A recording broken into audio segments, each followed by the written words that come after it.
Saludos amigos, muy buenas tardes, gracias por estar en sintonía de Radio América y aquí del programa Doble Vía.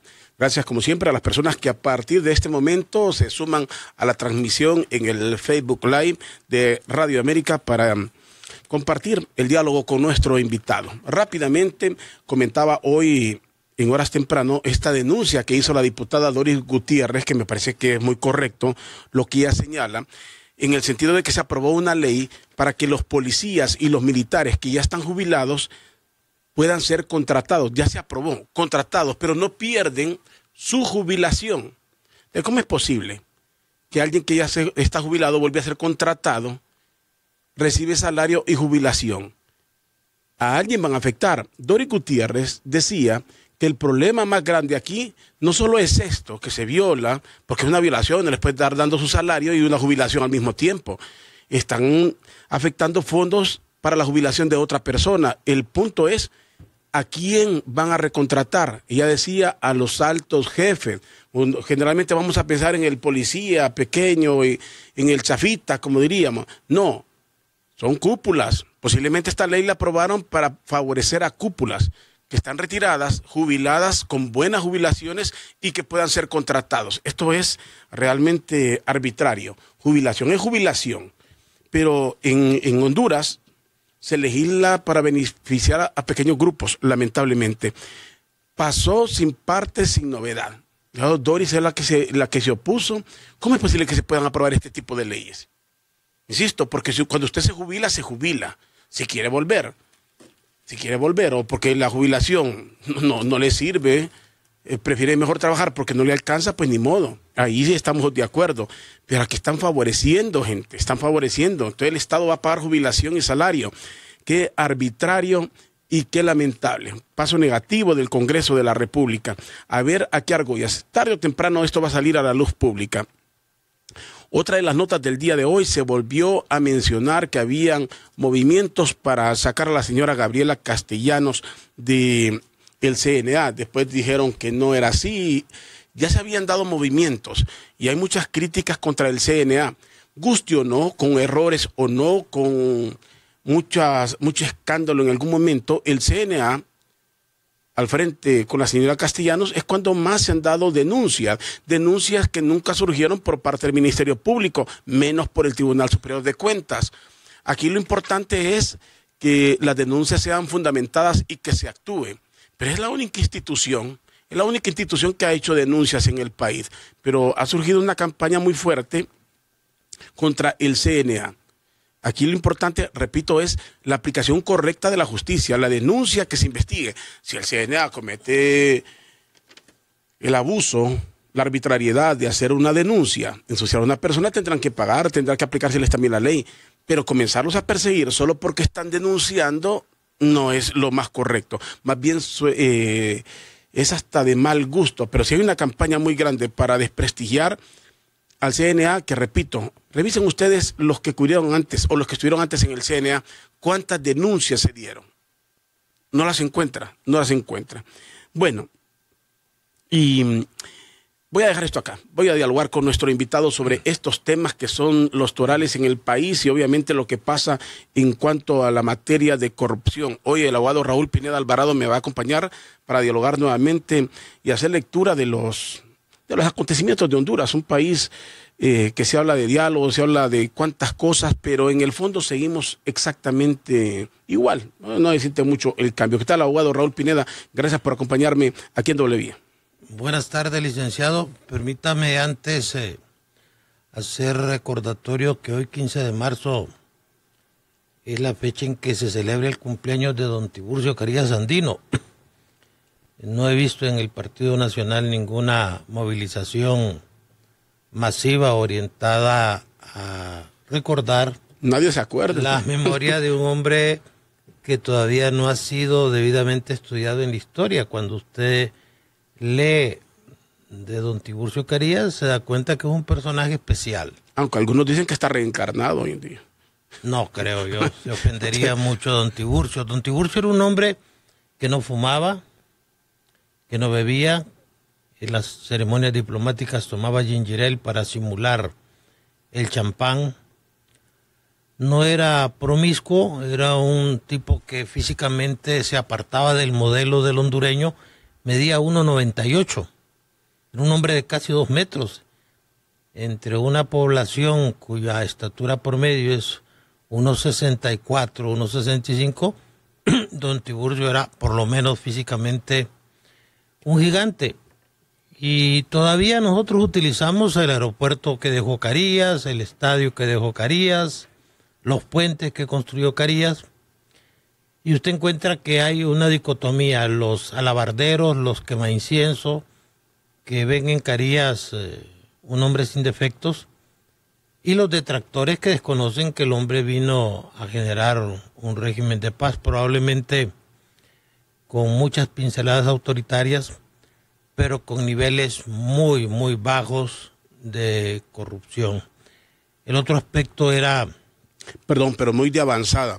Eso que usted dijo, el Estadio Nacional, el aeropuerto, que la gente lo ve hoy en día, hay que verlo en aquel tiempo que significaba, estaba posiblemente en las afueras de la ciudad, era adecuado para el tipo de aeronave, y lo está cerrando y lo va a dejar sin uso un nacionalista.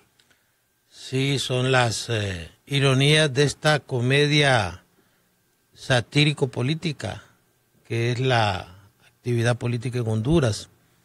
Yo creo que en estos temas tendríamos que ser muy objetivos y contar con el auxilio de verdaderos científicos de la historia para dimensionar correctamente cuáles son los papeles que en el mundo histórico han desempeñado algunas figuras que son del reciente pasado. Recuerde que Carías entregó pacíficamente la presidencia a una transición democrática dirigida por Juan Manuel Gálvez, pero parece que algunos líderes del Partido Nacional hoy les da como pena hacer referencia a Tiburcio Carías porque no conocen el contexto histórico. Cuando Carías toma el poder habían a 60 revoluciones, es decir, Carías creció en medio de la violencia y le tocó poner orden con los medios que tuvo a su alcance, algunos de ellos muy autoritarios. Pero al final de eso, el hombre generó estabilidad política, no fue sacado por la vía violenta, y en algún momento hasta se retiró del Partido Nacional y formó otro partido que se ve como un proceso normal dentro, repito, de esta comedia satírica o política en que vivimos. Usted se refería al tema del CNA. Honduras vive una etapa de mucha efervescencia. El CNA es un organismo de sociedad civil, aunque es subvencionado por el Estado. Muy difícil que lo puedan hacer desaparecer porque cuenta con un amplio respaldo del gobierno de Estados Unidos. Pero sí, perdóneme, abogado, al CNA como tal, pero a quien lo encabeza sí, si usted mira el comisionado de los derechos humanos, cuando estaba el doctor Custodio, a como está ahora, o sea, la institución va a prevalecer, pero quien lo dirige, esa es la diferencia. Claro, el poder quiere funcionarios débiles, sumisos, obedientes. No deliberantes. Y nalgas prontas, como dicen los guatemaltecos, ¿va? El gobierno de Estados Unidos, me decía el abogado Jiménez Mayor, le dio un fuerte respaldo al CNA. De hecho, cuando se les quería golpear, le dio el presupuesto de 5 años por adelantado.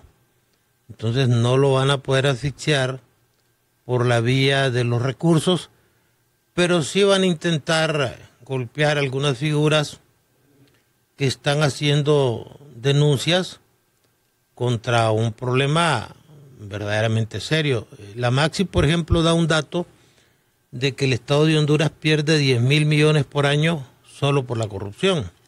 No sé hasta dónde ese dato sea correcto porque he visto otro dato de organismos internacionales que habla de 37.000 millones por año. Esto es más que lo que paga el Estado de Honduras por servicio de la deuda, mucho más de lo que tenemos presupuestado para educación.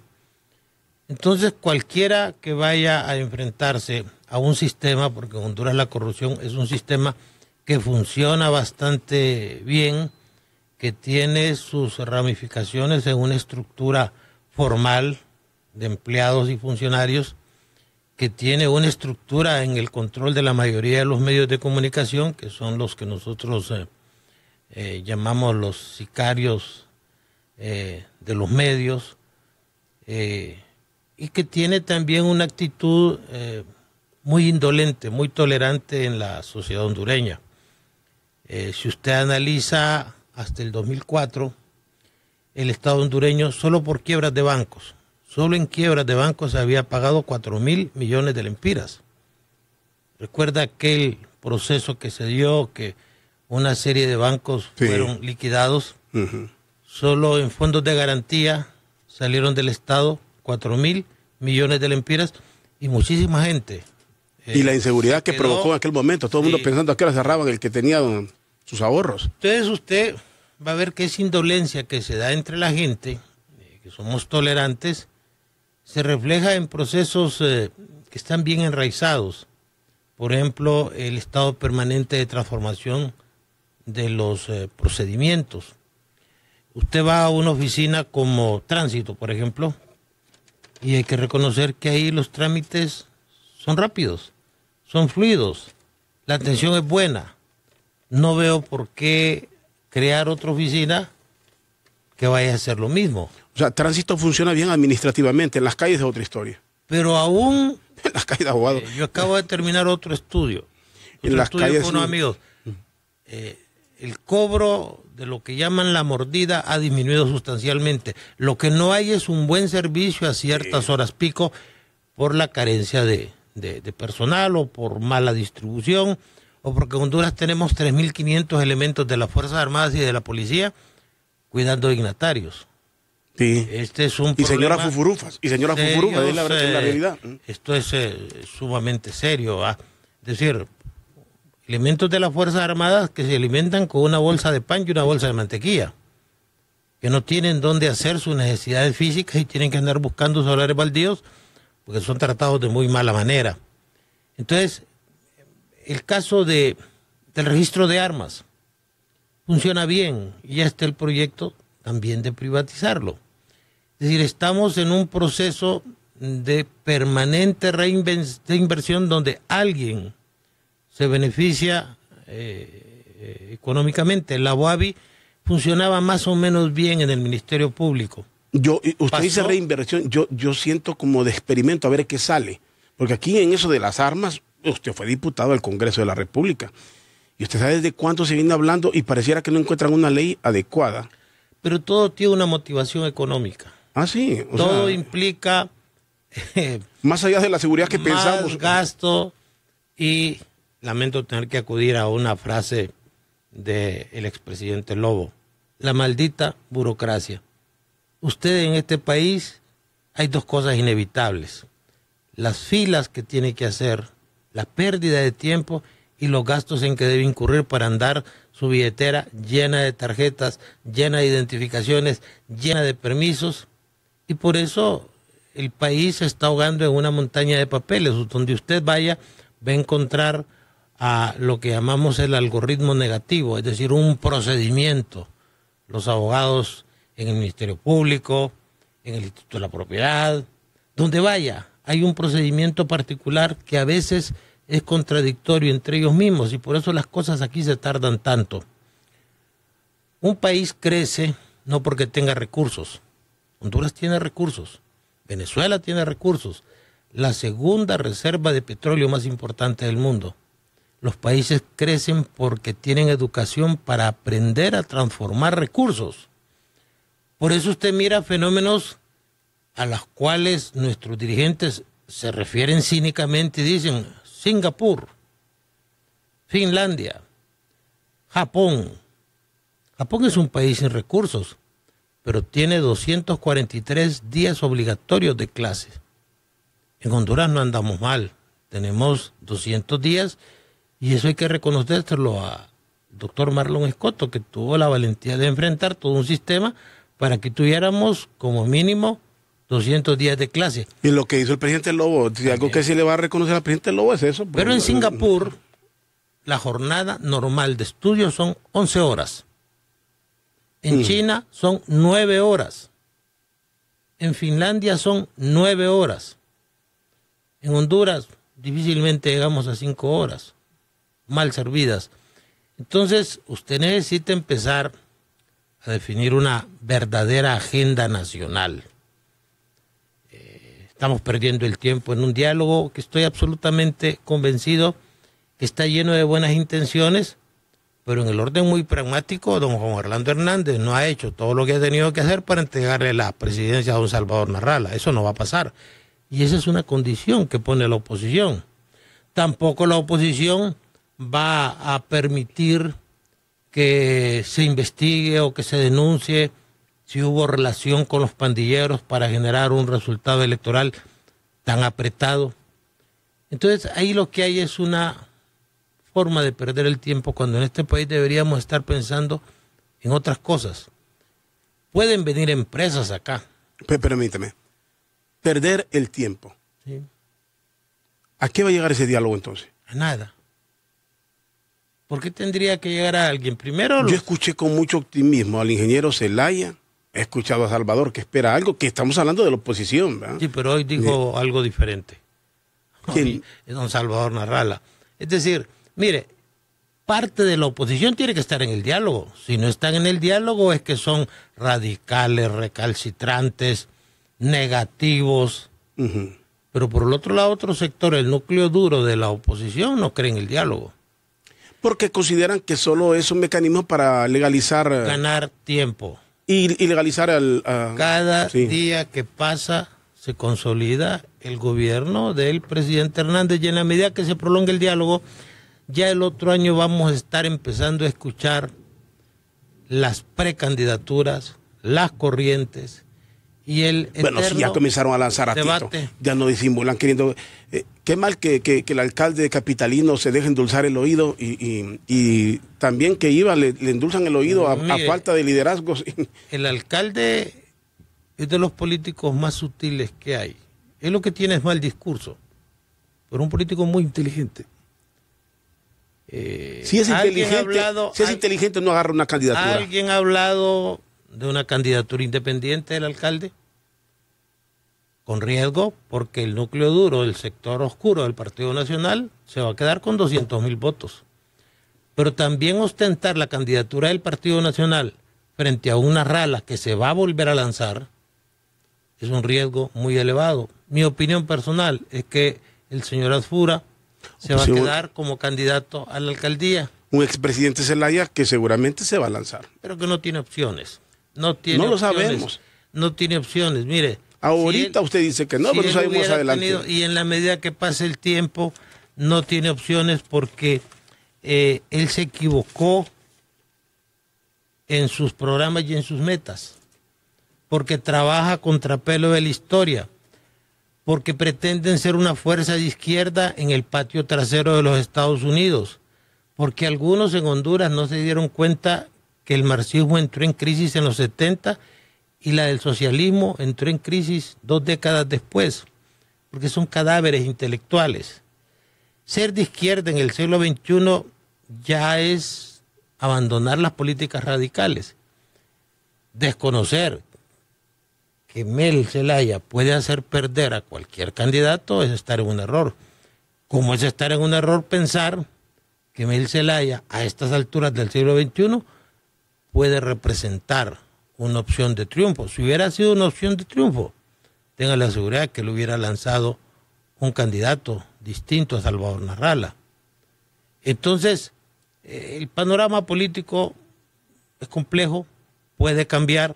La lectura de hoy es la que le estoy dando. Es decir, no es un hecho que el señor Tito Asfura vaya a ser candidato a la presidencia porque no tiene tendencia suicida. Aquí lo más probable... No tiene tendencia suicida. Escúchelo, señor alcalde. El abogado Raúl Pina dice, no cree que sea candidato porque no tiene tendencia suicida. Yo insisto, si es un hombre inteligente como lo estoy convencido que lo es el alcalde, no va a aceptar una candidatura. Tiene mucho por hacer y con una buena imagen y una aceptación que sería clavarse la estaca a uno mismo, meterse a una camisa tan grande con un partido que tiene un desgaste muy grande por muchas acciones populistas que quieran hacer en este momento.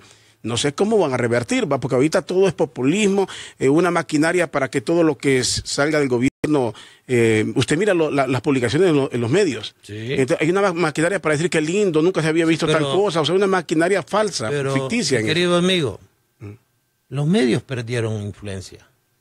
Antes yo platicaba mucho con Roberto Suazo Córdoba, y él creía que el que tenía el control sobre ciertos medios de comunicación tenía el poder. Hoy ya no. Sí, obviamente. Hoy hay una nueva realidad. La doxocracia ha cambiado y el gran problema es que usted ya no puede mentir sistemáticamente cuando usted ve informaciones. Por ejemplo, Honduras tiene el común logro que Tegucigalpa y San Pedro Sula ya no son las ciudades más peligrosas del mundo. Y eso amerita inclusive un pronunciamiento del presidente y circula en los medios, y una ONG mexicana hace esta afirmación. Yo tengo 20 años de acumular estadística. Tal vez suene un poco feo lo que voy a decir. Yo soy un especialista en ese campo, tengo un doctorado, tengo 2 años de estar elaborando una tesis sobre la política criminal en Honduras. Pero cuando usted recibe esa información completa, le ocultan el párrafo que dice, según informes oficiales del gobierno de Honduras. Entonces, si la información que del gobierno no es confiable, el dato no es confiable, aunque reconocemos que ha habido alguna ligera disminución en la cantidad de homicidios, que no significa necesariamente que eso represente seguridad, porque la delincuencia es muy cambiante. Le cito ese ejemplo donde se dice, por ejemplo, 600,000 empleos van a surgir, van a haber 1.500 millones de inversión extranjera, que por allá la maquila va a generar, y todo el tiempo hablamos en futuro. Pero si usted revisa los periódicos de hace un año, es el mismo discurso. ¿Qué se necesita ahorita? Un futuro que no llega. Un mensaje sincero, un mensaje de preocupación de los líderes del país, e ir pensando en algo interesante. Si usted pregunta a los finlandeses por qué su país creció, y le dicen el país creció por 3 cosas. Primero, porque le entramos a la educación.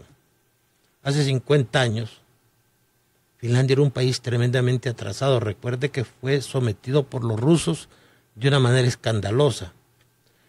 Educación, combate a la corrupción y gobiernos de coalición. Aquí no hubieran muchos problemas si usted tuviera un sistema que le permitiera establecer que el que perdió las elecciones va a tener una cuota de poder.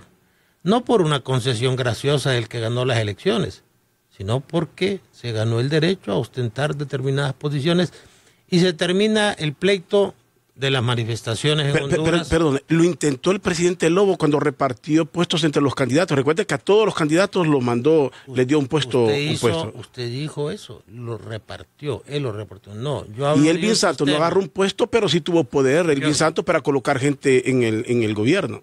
Eso es otra cosa, es repartir, no. Que el sistema le genere a usted una cuota de poder en base a ley, no en base a la concesión graciosa de el que tiene el poder en ese momento, porque el poder en Honduras es tan relativo. Hoy usted está en la cúspide y mañana está enfrentando un juicio, desconocido por sus alabarderos, desconocidos por lo que antes le quemaban incienso, en la más absoluta soledad. Ese tipo de cosas no es que se las presento como una fórmula mágica, sino como un experimento que debería tomarse en cuenta. Si aquí la oposición tuviera garantizada una parte que no sea solamente una representación en el Congreso, usted no tendría protesta. Hay más de 500 negocios que fueron asaltados durante las protestas postelectorales. No tendría usted el problema, por ejemplo, estar en un diálogo. Que en esto hay roles. Naciones Unidas tiene un rol, tiene que convocarlos al diálogo. Las partes tienen otro rol, tienen que ir el que no va al diálogo, que todos queremos y que todos deseamos que salga bien, pero una cosa es desearlo y otra cosa es confiar en que salga bien. todo eso se suprimiría y nos dedicaríamos a hacer lo que hay que hacer para terminar, por ejemplo, con esa relación perversa entre el poder político y los medios de comunicación, que están unidos por una relación económica. Relación perversa, gobierno y medios de comunicación. Así ¿Usted cree que no hay periodistas aquí que reciben salario del gobierno? Pero siempre ha existido. Sí. Bueno, si va a ser honestos, aquí siempre ha existido. Bueno, pero eso significa que no debe ser cambiado. Tampoco estoy diciendo que sea bueno, ¿eh? No estoy diciendo que sea bueno. Usted tiene pero que está hablando pensar... del periodista o del medio. Bueno. Los dos. Los dos. ¿Por qué? Porque también no hay que confundir. Hay compromisos del medio. El periodista puede asumir uno bajo su riesgo. En la conferencia de prensa que da el presidente, y es evidente que les dan un papelito a ciertos reporteros para que hagan la pregunta. Para que no hagan la pregunta. Porque cuando habló el presidente Lobo, todo el mundo esperaba la reacción del gobierno y la pregunta nunca apareció. Sí. La pregunta más importante, ¿verdad? Y eso significa pretender manipular la opinión pública. La opinión pública de lo que estamos haciendo ahorita, la que sale en los periódicos digitales o de papel, esta es opinión publicada. La opinión pública es otra.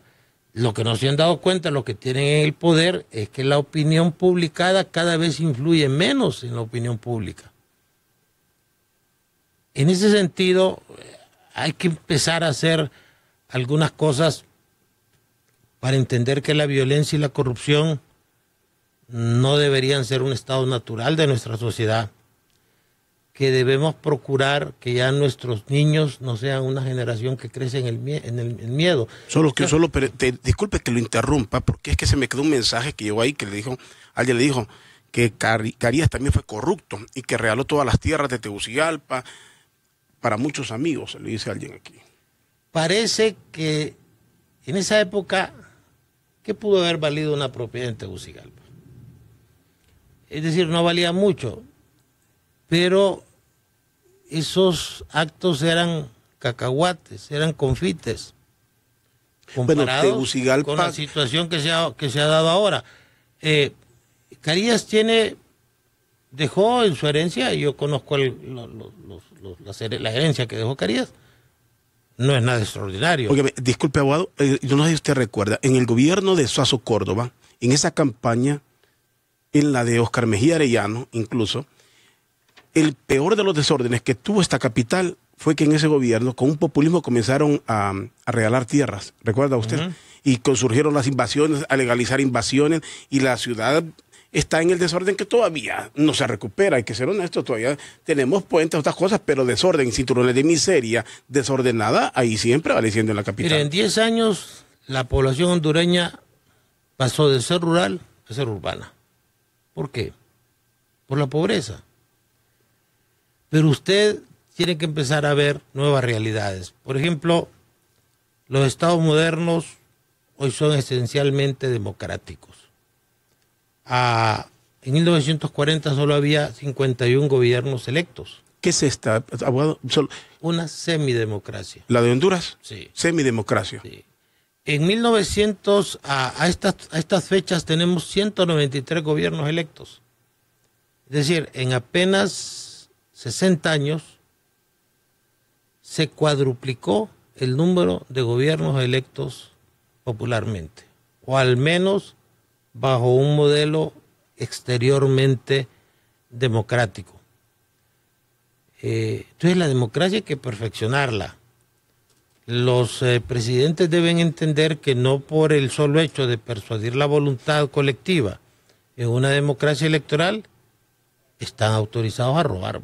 Eso ya no puede ser, y la sociedad lo ha visto con naturalidad. Entonces vienen los interesantes fenómenos. Gobiernos electos que ofrecen conflictos entre gobernantes del mismo partido. El caso de Jorge Glass, vicepresidente de Ecuador, que lo tiene preso Lenín Moreno. El conflicto entre el presidente Santos y el presidente Uribe. Sí, Uribe le hizo presidente a Santos y aquel lo tiene. Ese potencial conflicto que empezamos a ver entre don Porfirio Lobo y el presidente Hernández. El presidente Lobo, cuando el presidente bastión fundamental para que don Juan Orlando sea presidente. Yo creo que más bien fue doña Rosa lo que yo tengo entendido, porque estuve muy cerca en el tema de la elección del presidente del Congreso, donde ganó don Juan Orlando Hernández, que en esa época quería ser ministro de la presidencia, no aspiraba a la presidencia del Congreso. Quien fue factor muy fuerte era a doña Rosa, que siempre las primeras damas, no sé por qué, no asumen su rol, sino que asumen un papel sin que nadie las elija, sin que nadie vote por ellas. Ella fue un factor determinante. Entonces los conflictos son disfuncionalidades del modelo político sobre el cual los politólogos y los propios políticos deben empezar a reflexionar para ir perfeccionando el modelo democrático. ¿Quién cree en las elecciones en Honduras? Perdón, es que yo lo interrumpí y, o sea, usted me comenzó a relatar el hecho de los delfines que finalmente se van contra sus promotores. Sí, con sus promotores. Entonces, ese tipo de cosas... A nivel presidencial. Ese es un fenómeno que se está dando en el modelo democrático. Aparte de lo que se ve en Estados Unidos, con un Júpiter tonante, que Trump hoy ha despedido prácticamente más de 20 funcionarios de su entorno inmediato, porque todavía no alcanza a darse cuenta de que gobernar es una cosa y manejar la campaña es otra cosa. O las empresas. En un mundo donde Latinoamérica tiene 600 millones de habitantes, la mitad son usuarios de Internet. Lo que es un avance, es un cambio sustancial. Y la gente hoy no está organizada, pero está bien informada. Y eso le quita poder a los medios tradicionales. Entonces usted tiene que empezar a hacer buenos diagnósticos y empezar a trabajar en la transformación del modelo democrático. Alguien le dice aquí que usted lo que quiere decir es que muchos periodistas cobran más por lo que callan que por lo que informan. Hay que ver. Pero cada quien sabrá. Esa respuesta la podría dar con más propiedad usted. No, cada quien responde por sí mismo. ¿Entiende? Yo no puedo responder por un gremio. Sí, pero eso no le da. Ni siquiera. Eso no le da respuesta. ¿Es cierto eso que hay periodistas que cobran por callar? Es cierto que el Estado en algunos momentos le dice, por ejemplo, a los coordinadores de foros, tiene que llevarme a fulano de tal, o le sugiero insistentemente que me lleve a fulano de tal. No sé, habrá que platicar con cada uno de ellos. ¿Cómo que no sabe? No sé, porque a mí no me lo dicen. A mí la empresa sí me puede decir. Yo le digo, a mí la empresa sí me puede decir. Queremos que venga tal. ¿Y qué le voy a hacer si yo soy un empleado de la empresa? Si la empresa me dice a mí, usted tiene que traer mañana a dialogar, y que yo no soy dueño de la empresa ni del espacio, ¿no? O sea, yo aquí soy un empleado. Ahora sí me dice el gobierno, ¿y quién es el gobierno para que me ordene a mí? O sea, pero con la empresa, por medio de la empresa me lo puedes decir. Bueno, eso entonces, no. Pero es un caso de cada quien. ¿Tiene alguna medida, razón, la persona que ha escrito ese mensaje? Yo por lo menos no callo nada aquí. Yo no callo nada. Lo que tengo que decirlo, lo digo. Lo que tengo que decirlo, lo digo. Yo creo que el compromiso es personal de cada quien. Hay que entenderlo. Uno, el compromiso del medio. Y el otro, el que el periodista, bajo su propio riesgo o su propia responsabilidad, quiera asumir. Pero todos los gobiernos han tenido un grupito selecto de sus periodistas. Eso es real, todos lo sabemos. Y todos los gobiernos democráticos los tienen. El problema, ¿sabe cuál es? ¿Cuántos periodistas? El gobierno tiene una acción legítima de defenderse. Si existe un detractor mediático, el gobierno está legítimamente autorizado para defenderse con su prensa. Bueno, y también tiene, perdóneme. Pero eso es una cosa. Otra cosa es el control férreo para generar mecanismos de limitación en el ejercicio de la libertad de expresión, y una cosa es defenderse y otra cosa es agredir. ¿Y qué me dice usted del político? ¿Cuántos políticos vemos hoy que no tienen criterio propio? Que los mandan a decir cosas hasta con las que pueden estar en contra. Esa es una moda que hay en Honduras. Hay un grupo de políticos que son grupos de respuesta que les ordenan ir a programas o hacerlo. Suazo Córdoba tenía un famoso diputado, el diputado Sonda. Eso no me acuerdo eso. Diputado de Ocotepec, era el diputado Sonda, que hacía afirmaciones a la salida de la Casa de Gobierno para ver cómo respondía la sociedad. Ah, sí, los globos son. Eso se sigue dando. Hoy no, hoy hay diputados de oposición que hacen ese infame papel. ¿Y eso qué le revela? Un envilecimiento del sistema. El sistema ha sido en Honduras anárquico, pero no ha sido corrupto. Por ejemplo, nosotros tuvimos entre 1838 y 1840 10 presidentes. Mire qué interesante, 10 presidentes. Y tuvimos un presidente que se llamó Juan José Alvarado, que solo estuvo 2 horas en la presidencia. Los mexicanos no ganaron. Ellos tuvieron un presidente que se llama Pedro Lascurain. Cuando Victoriano Huerta en México derrocó al presidente Francisco I. Madero y a su vicepresidente Pino Suárez, que los mandó a matar en el traslado del Palacio de Gobierno a la penitenciaría, ahí Victoriano Huerta ordenó que se asesinase a Francisco Madero y a Pino Suárez, confiando ellos que los llevaban a una embajada para ser sacados del país. Se nombró a Pedro Lascurain presidente interino y solo estuvo 45 minutos. Y le entregó el poder a Victoriano Huerta, que en 1916 fue acusado de agente de Alemania y los norteamericanos lo tomaron preso, lo metieron a la cárcel y murió de cirrosis. Era un hombre muy inclinado a la cuestión de la bebida alcohólica. Entonces, Latinoamérica es más o menos el mismo retrato. Y eso así ha sido. El problema es que no estamos haciendo nada por mejorar el sistema. El sistema tiene que ser cambiado para mejorar, no cambiado para endurecer. Es decir, es menos malo que usted abuse de su libertad a que se la estén restringiendo. Pero afortunadamente los que tienen el poder pues no han tenido muy buena relación con la inteligencia. Abogado, quiere decir, por eso, que este es interés que más que las campañas de odio es el temor que todo el mundo siente que prevalece en las redes sociales. Que hoy el poder de la red social es muy grande y aceptémoslo, sí, hay gente muy irresponsable.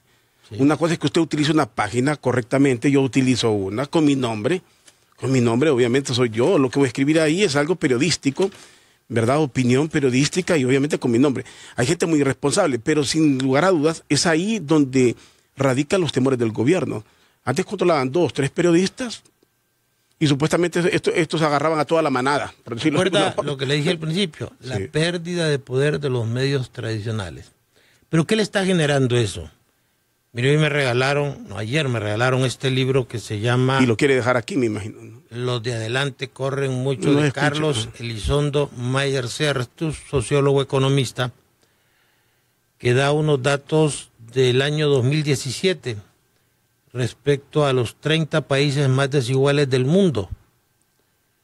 Son los países donde el Producto Interno Bruto crece. Sí crece porque tienen más plata los que manejan telecomunicaciones, actividad financiera y venta de energía. El que está abajo y el de clase media sigue más complicado. Y vea usted el 9º país de los 30 más desiguales del mundo, aparece como primer país más desigual un país que yo no sabía que existía. ¿El 9º país? No, pero lee el primero. El primero es Seychelles. No sabía usted no, que no. Es un país muy nuevo. Si me preguntan a mí, les digo si eso se toma helado o se toma caliente. Está cerca de Madagascar, es el país más desigual del mundo. Sí, no lo había escuchado. Le digo, ahí me dice, eso se toma helado o se toma caliente. Todos los demás países son de África y de Asia. Y el 9º país más desigual, Honduras. ¿Con cuánto? Mire. Honduras con el 49.9. Prácticamente 50. Y mire el más desigual del mundo. El más desigual, el número 1. El primero, 64.6. Bien cerquita. Bien cerca. Entonces, este modelo no está funcionando. Óyeme, pero solo estoy viendo en esto de quién es. Este hombre le van a tirar duro, seguramente al autor de este libro, porque de aquí, de América, es Honduras el primero que sale. Sí. Es el primero y es el único. No, después aparece, más abajo aparece Colombia, después aparece Chile, Paraguay, Chile, Guatemala, Perú, Angola, Panamá, Brasil. Pero somos el primero en el continente que aparecemos en el número 9. Estos son datos del INE. Sí. Y aquí, mire, en el 2010, ¿cuánto era la pobreza? La pobreza. En el año 2010, la primer Esta columna. es la 60%. Ajá, mire en el 2016. 2016, 60.9. Y si se mete a la página del Instituto Nacional de Estadística, que es el del gobierno, pues la pobreza ha aumentado 1.2%. Es decir, del 2010 al 2017 no hemos reducido a la No se ha pobreza. reducido la pobreza, más bien se ha aumentado en 0.9. Sí. Y las fuentes son datos oficiales. Esto no debe verse como una crítica al gobierno. Mire, aquí está, la gente que lo puede ver en Facebook Live, aquí está, en la página. Interesante, ¿eh? Pre Honduras.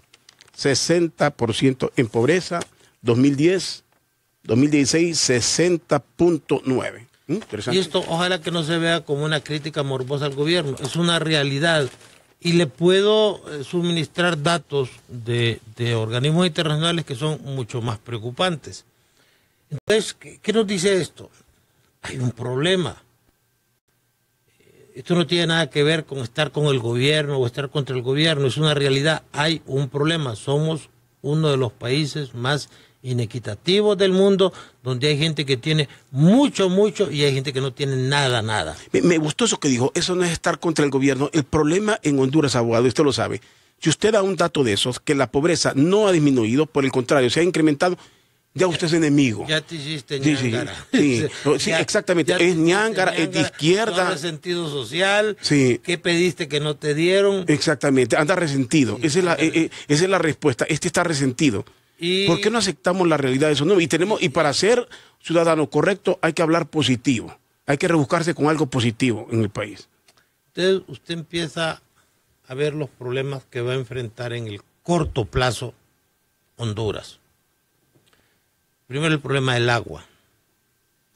Los privilegiados en Tegucigalpa somos los que recibimos 2 veces agua por semana. Por Dios, pero somos el país que tiene más agua dulce en Centroamérica. Si no hubiera agua en el país, se explicaría por qué no tenemos agua. Pero somos el país con más agua en Centroamérica, agua dulce, que se pierde. ¿Cuántas veces a la semana recibe agua usted? Pues soy honesto, como vivo solo y tengo cisterna, ni siquiera me percato, porque salgo en la madrugada y llego en la noche, obviamente lo que consumo es más para bañarme. Vive como anacoreta, absolutamente Sí. solo, entonces no tiene ese problema. Sí, cuando llego para bañarme en la mañana y en la noche. Pero la ciudadanía recibe los privilegiados, 2 veces agua en un país donde abunda el agua. Esto, insisto, no tiene nada que ver con una crítica a este gobierno ni a otros gobiernos. Es una realidad que debe ser resuelta. Es una realidad que agobia a la sociedad en un país pequeño. Yo me pongo a pensar lo modesto que es Honduras. Compadre, cualquier condado del estado de la Florida maneja más presupuesto que todo el gobierno de Honduras. Y no podemos arreglar este país porque no nos queremos poner de acuerdo. Porque aquí partimos de una visión que si yo soy liberal, todo el talento y toda la honradez está en mi partido. Y que debo tener una visión sectaria. Qué triste. Es una realidad lo que está diciendo Si usted. estoy en el Partido Nacional o en Libre, pues hombre, yo gané las elecciones para darle trabajo a mis correligionarios y si puedo tenerlos con sueldos sin trabajo, mejor todavía. Porque nosotros hemos caído en la idolatría de las elecciones. Gastamos más de 2.000 millones de lempiras en una elección. Con eso pudiéramos tener el mejor hospital infantil de Centroamérica. Y después dudamos del proceso. Cuando en Costa Rica, en Cuba, en Estados Unidos las elecciones no son ni siquiera el domingo. Son acontecimientos importantes, pero no tan importantes como lo consideramos nosotros, ¿verdad? Sí. Entonces, lo importante es buscar una línea de desarrollo que obviamente pasa por reducir la actividad política. Aquí vivimos en política todo el tiempo. Y los periodistas viven creando temas de debate donde no los hay. Hoy estamos embelesados en el tema que ahora le llaman gran diálogo, Prediálogo. Pero después, estilo fútbol, hay pretemporada y hay prediálogo. Estamos ahorita, por ejemplo, bueno, después de los acontecimientos que defenestraron al expresidente Zelaya, hubo un gran diálogo. ¿Recuerda? Que llegaban los maestros y a Porfirio Lobo no le decían presidente, sino que le decían... y que los televisaba el presidente Lobo. ¿Qué quedó de eso? Palabrería. Carlos Flores hizo el gran diálogo nacional después del MIS. ¿Qué quedó? Y no aprendemos. Y entró con un decálogo. Sí, y no aprendemos, ¿verdad? Porque nuestros gobiernos democráticos se parecen más a las monarquías. Callejas hizo algo similar y trajo a los guerrilleros que estaban exiliados. Pero de ahí le quedó algo. Fuimos un país sin expatriados políticos. Algo quedó. Pero y se formó la UDE. De los otros diálogos, ¿verdad? Que eso sí está complicado haber formado esos partidos que... Sí. Por Dios. Óigame, ¿cómo reclaman? Óigame, increíblemente, a la mesa? El Partido Nacional formó dos partidos considerados de izquierda. ¿Va? La UD en su momento, que ahora la UD ya es una sucursal del Partido Nacional, una agencia del Partido Nacional. Hijos putativos. Sí, o sea, ya quedó de izquierda, quedó en el olvido, pero salió como la izquierda, la UD, con partido por decreto en el gobierno del presidente Callejas y el presidente Lobo, que le da la resistencia al partido. El acuerdo de Cartagena es formar el Partido Libre, precisamente. Sí. Le da dos gobiernos nacionalistas. Claro, el pensamiento del presidente Lobo es muy distinto al actual. Sí, pero usted siente la necesidad de tomar decisiones orbitando alrededor del que tiene el poder. Este conflicto que se da en Honduras no se va a determinar por quién tiene la razón, se va a determinar por quién tiene el poder. Usted ya está determinado. Y por un tiempo corto. Yo se lo dije con mucha anticipación a don Salvador Narrala. Tiene que ser muy prudente en el sentido de que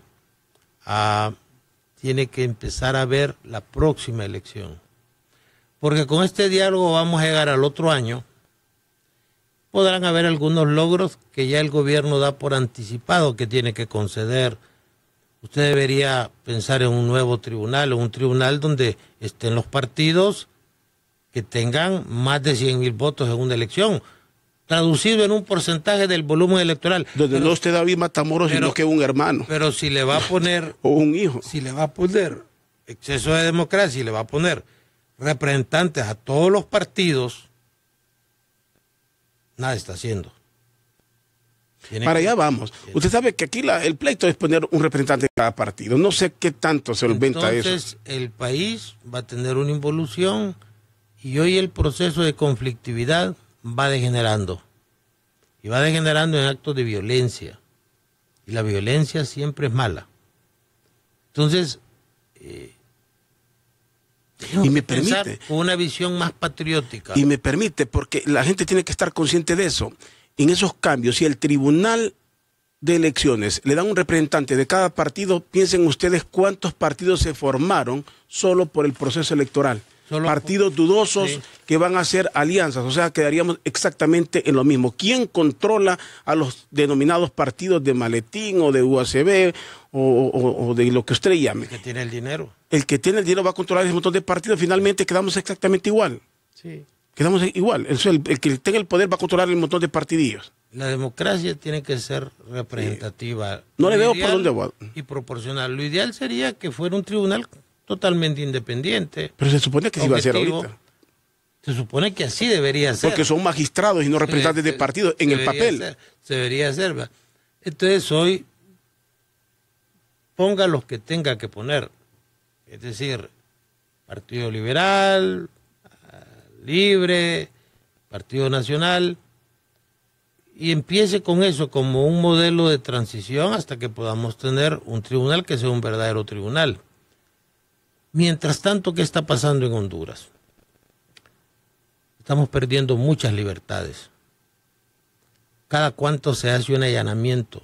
Durante la dictadura de don Tiburcio Carías no hubo allanamientos como forma sistemática de investigación criminal. La gente se iba a refugiar a una casa de un amigo, estaba encerrado en una parte que que le llaman tabanco, que es entre el cielo raso y el techo, y ahí pasaban. Y no se atrevían a romper una puerta. Hoy estamos viendo un proceso, y yo lo veo por mi profesión como penalista, permanentemente escucho los casos de la gente que va y que dice, mire, se metieron a mi casa. Yo tengo un hijo que está vinculado con criminalidad, pero yo no tengo nada que ver. O mi esposa trabaja con una empresa de personas vinculadas a crimen organizado y a corrupción. E igual a usted lo van a despojar de su casa. Yo siento que un fenómeno muy aleccionador es ese proyecto de ley que ha presentado Denis Castro. A mi criterio, técnicamente mal elaborado, pero el núcleo duro es correcto. Tiene mucho, correcto. Aunque mucha gente piense que lo hace por favorecer a alguien. Lo manipulan en el sentido de que dicen, es que ese proyecto es para favorecer a los corruptos. Primero, la ley no es retroactiva. Lo que dice la Constitución es que la ley no es retroactiva. En Honduras todo es posible, abogado. Que excepcionalmente... Aquí le hacían una pregunta sobre esto, amnistía. Bajo la figura de la amnistía, que aquí se habla. En ese pacto, hacer amnistías y todo eso. Pero la amnistía es por delitos políticos. Pero que ahí se puede interpretar un delito de estos como político, porque todo aquel que lo persiguen por corrupción termina alegando, usted sabe todo lo que pasó después del 2009. Todo el mundo dice persecución política. Claro. Aunque sea a veces por corrupción. Mire, don Rodolfo, de nada sirven buenas leyes si usted no tiene buenos jueces. Completamente de acuerdo. Hay casos donde usted tiene suficientemente olfato para distinguir lo que es corrupción y para distinguir otras cosas. ¿Qué está pasando ahora? El gobierno subsidia, subvenciona un montón de programas con dinero que surge de quitarle las propiedades a la gente. Y, por ejemplo, hay un programa que se llama Guardianes de la Patria. Eso significa que OAVI tiene que pasar 5 millones a las Fuerzas Armadas para mantener ese programa. Eso hay que sacarlo de alguna manera. Y de repente, no siempre los blancos sobre los cuales se ejerce la acción incautadora del Estado son los blancos correctos. Con otro gran problema, que el Congreso le digo a usted, mire, usted Estado puede vender eso, y si el juez dice que no hay motivo para incautar, lo que vamos a hacer es devolverle por lo que vendimos ese inmueble. Eso es lo malo. Pero le decía antes cómo se manipula la información. Dicen, ese proyecto de Denis Castro es para proteger a los corruptos. Mire, o a alguien ligado a su familia, o a alguien ligado a... Mire, sí, pero las leyes penales, que son las que tienen penas y definen delitos, son las que se pueden aplicar retroactivamente. Las leyes de privación de dominio no son leyes penales porque no tienen ni penas ni delitos, son leyes de carácter administrativo. Entonces no significa que a doña Rosa y a otras personas en situaciones parecidas, de aprobarse esa ley, le van a devolver sus bienes o le van a suspender la prohibición de celebrar cualquier acto de dominio sobre los mismos. Lo que pasa es que ahora la incautación se ha convertido en una forma de ingreso ordinario del Estado. Y siempre se parte de un principio que es un modelo clásico liberal. Es mejor que se vaya un malo a castigar a un inocente. Caímos en un modelo bien autoritario. Y eso me lleva a lo que le decía hace unos momentos. Estamos perdiendo libertades. Estamos perdiendo libertades que se expresan cuando mi amigo Gustavo Fonseca dijo, señores, vamos a quitar los vidrios polarizados. ¿Recuerda? Sí. Sí, no podía andar su carro polarizado. Que nadie podía andar en la paila del vehículo sentado también. Había que ponerle un cerco, ¿no? ¿Cómo le llamaban? Hoy estaba escuchando una conferencia en la policía que la pistola tiene que andarle en la guantera. Mire, hubo un decreto sobre ese tema que fue derogado. Pero ahora ya se van a meter hasta en temas de su intimidad personal. Y en esa medida nosotros tenemos que empezar a analizar esos fogonazos que se dan, el control del Internet, el hecho de que puede ser acusado de terrorismo si usted hace apología de la protesta. Es mejor que haya más garantías, inclusive que se abuse de las garantías a su restricción, es menos malo. Entonces, a eso nos está llevando un modelo que es empobrecedor y nos está llevando un modelo de restricción de libertades. Por eso los políticos deberían sentarse y definir, darle un poquito de respiro a la gente.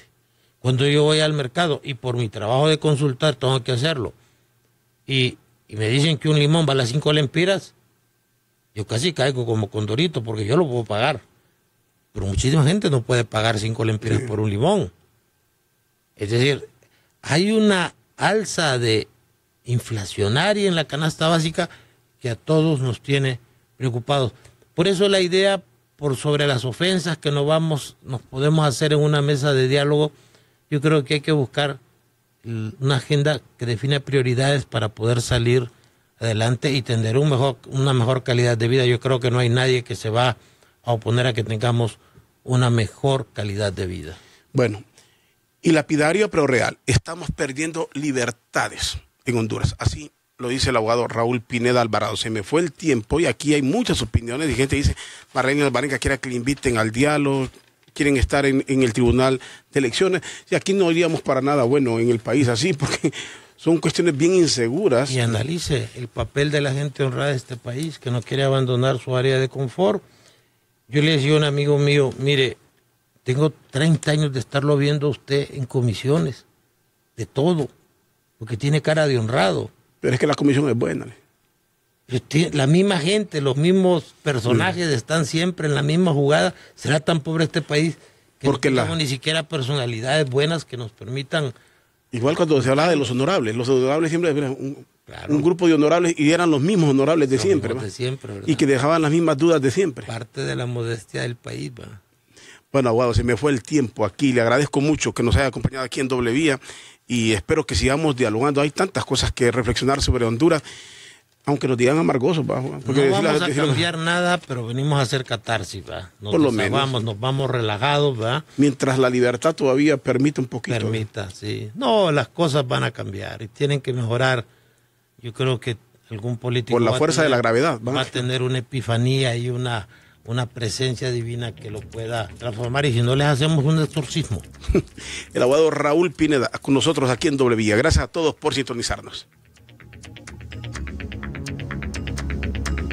¿Cansado?